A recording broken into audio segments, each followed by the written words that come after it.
A portion of this video is sponsored by Evoto. I've been doing photography for the past 12 years. Spent the majority of the past 3 years here in the studio. Like 95% of my shoots back then, back in the early YouTube days, were all on location. And I loved it. That became like my comfort zone, right? Using that one light portrait setup became my signature style. But the biggest problem is in Chicago, the weather's ass. I always had to work around the shitty weather and the cold weather. And I have an overactive bladder. Finding a public bathroom, never easy, especially since I'm a guy. But you know, the pretty model, she could walk into any establishment and they'll let her use the restroom. But for me, maybe I gotta up my skin routine or curl up these lashes. So I want to share some of the more important things that I've learned from shooting in the studio in the past 3-4 years.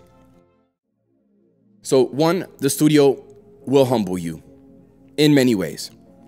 You can think one day you can be a lighting god and everything is just working out and you know, woo, man, what a great day in the studio, man.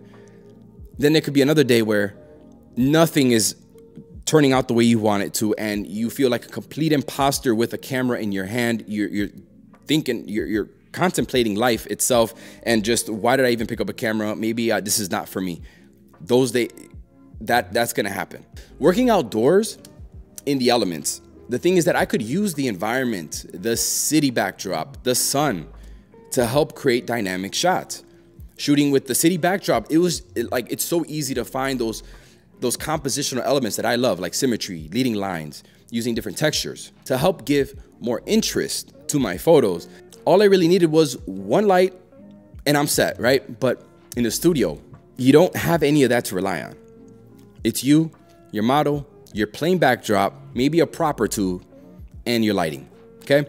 I thought it was a stud with lighting, but I quickly learned that it takes so much more than just knowing how to shoot with a basic one light, two light setup, you know? Shooting in the studio for me, it forced me to learn the intricacies of lighting. Number two, this is where camera gear doesn't matter, or at least more than anywhere else, right? So what matters in the studio, lighting, the concept, posing, styling, makeup, those details matter. When I shoot outdoors, those same things matter. Actually, they always matter. But the camera and lens that I use plays a bigger role in achieving a certain look, right? So for example, I'm outdoors. I want to get a really shallow depth of field for the look that I want. That requires me to probably use a more expensive lens that has a wider aperture. Something like dynamic range for me is important on location because I can't always control the lighting and I can't control where the shadows are. Low light performance of a camera is important to me, especially if I'm shooting outdoors. You never know. In the studio, it's a controlled environment. And like I've always said, lighting is the greatest equalizer when it comes to camera gear and just images in general, right? So let me show you what I mean. I did a test shoot with Carmen using body glitter as my first one ever. So I just, quick test shoot. I took a picture with my most expensive, my most expensive Sony camera and probably my least favorite Sony camera with the worst color science on the planet, I swear.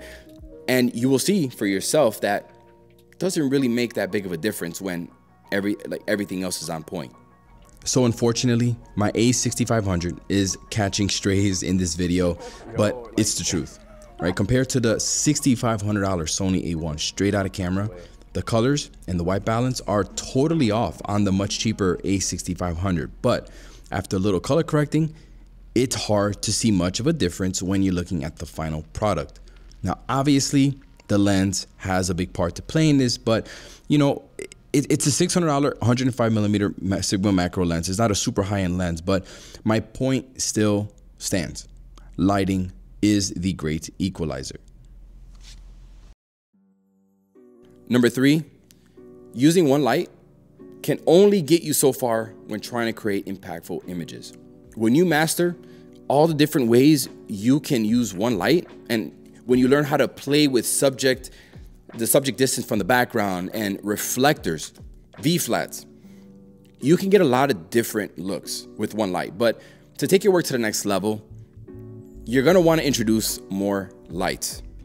Now, this isn't necessarily a rule. This is just my opinion and what I found true for me. I know plenty of photographers who create impactful work with just window light, but going off of my favorite work and what I produced here in the studio over the years, almost all of them were shot with at least 2 light sources. Maybe the word impactful is the wrong word. I think dynamic is a better way to describe what I mean.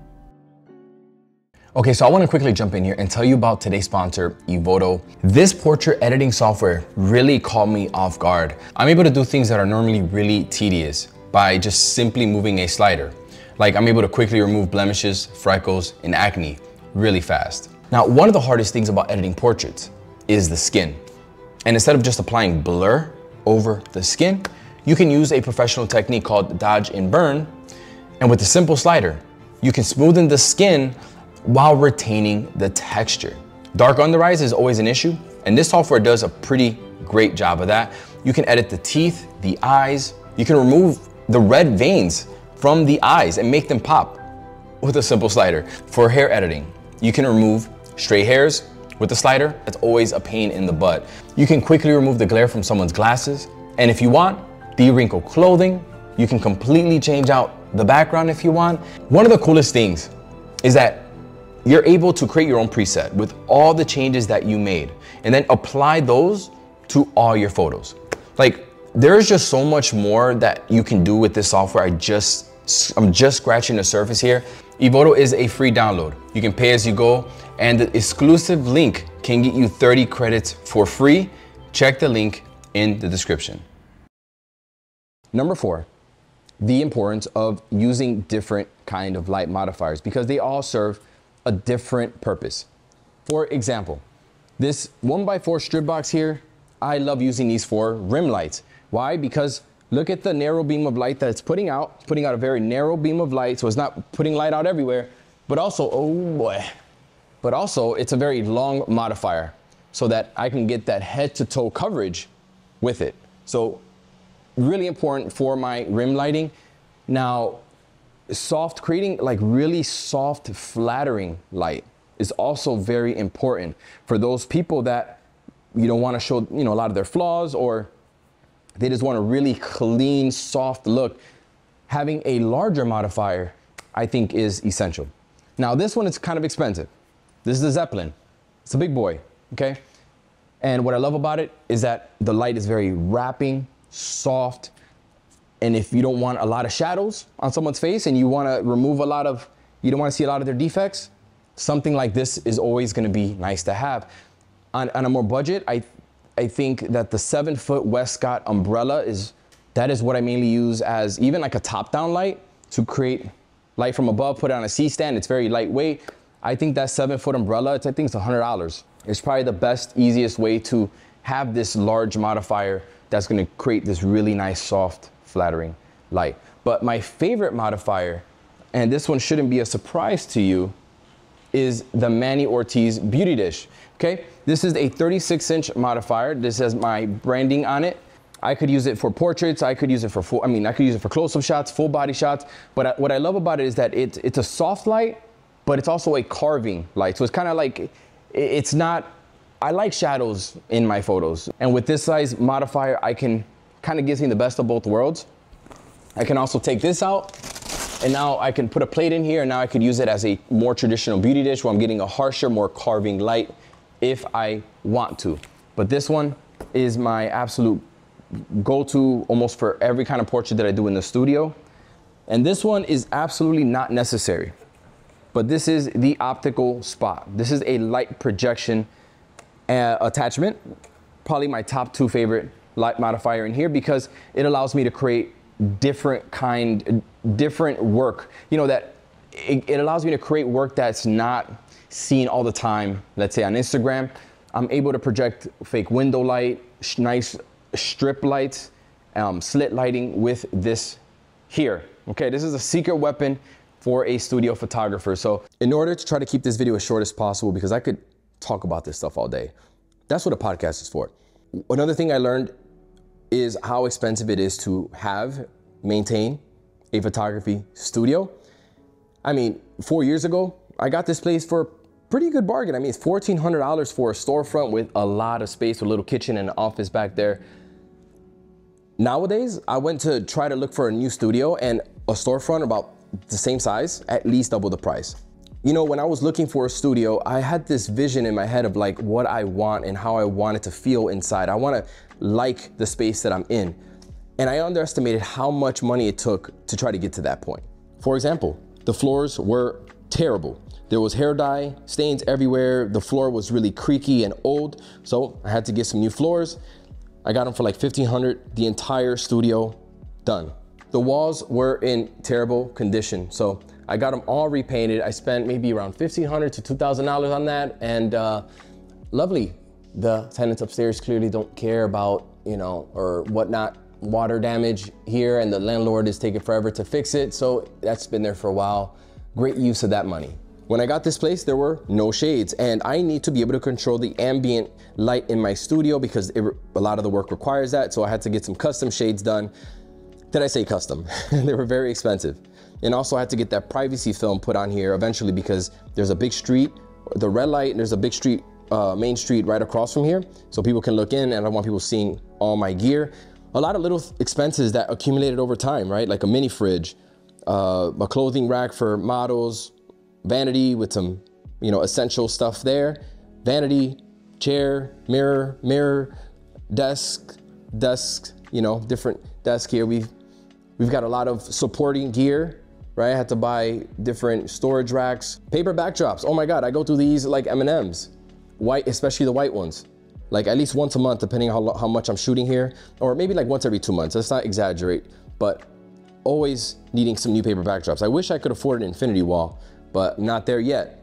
And because I make videos for YouTube, I had to invest in just soundproofing this place a little bit. So I got sound panels all around this place. In the mini kitchen, you know, I got to get supplies, cleaning supplies, toilet paper, you know, paper towels, all those things. And then of course, I gotta pay all the utilities, the Wi-Fi, which buying the business Wi-Fi is just so much more expensive than, right? It's a rip-off. Yeah, once you add everything up, it's pretty crazy. To be fair, not everybody is going to do what I did and put this much money into a place that they don't own, which it seems silly, but at the same time, you gotta remember this doubles down as my YouTube space. This is where I make videos, so I need things to be a certain way, or I want things to be a certain way. But was it worth it? Yes, it was. Initially pulling the trigger, I had buyer's remorse. I was terrified of taking on this big expense, but you know, I took the leap. I got tired of asking people to borrow their studio or use their space, and it has paid off dividends. I think not only because I have a place to make content, but I feel like my work has really grown. And I'm really hard on myself, but I know that my work has really transformed or has been taken to the next level because I have a space to practice. I have a space to, I have a space to practice and practice lighting techniques, and you can collaborate with people comfortably, safely, because the city is it's not a really safe place. So although it has cost me a lot of money every single month to maintain this place, I have to say it's definitely worth it. But like I said, I think I'm ready for a change. I want a new place. I want a refreshing feeling. And I moved some things around here. Okay, Peter Lindgren kind of inspired me with this setup here in the middle of the studio with the Very pole. It's not as fancy as his, but you know, it's the Wishat version of that. I try to freshen it up here, but yeah, we'll see what happens. You know, we'll see what happens.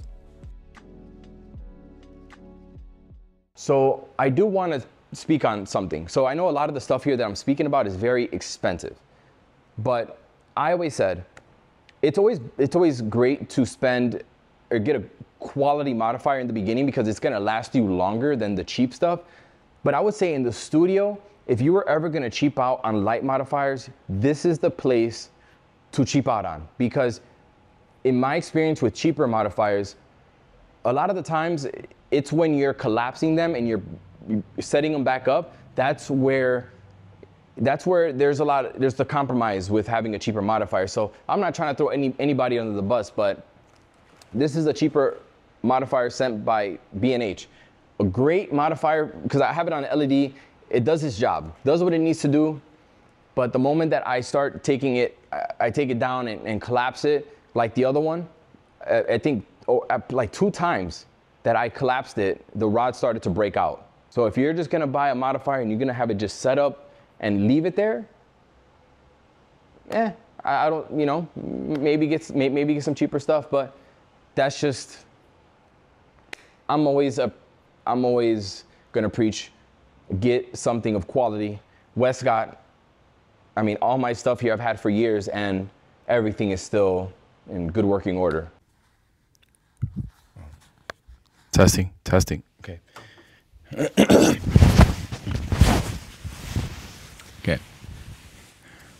A portion of this video is sponsored by Evoto. A portion of this video is sponsored by Evoto. This video is sponsored by Evoto. This video is sponsored by Evoto. A portion of this video is sponsored by Evoto. A portion of this video is sponsored by Evoto. A portion of this video is sponsored by Evoto.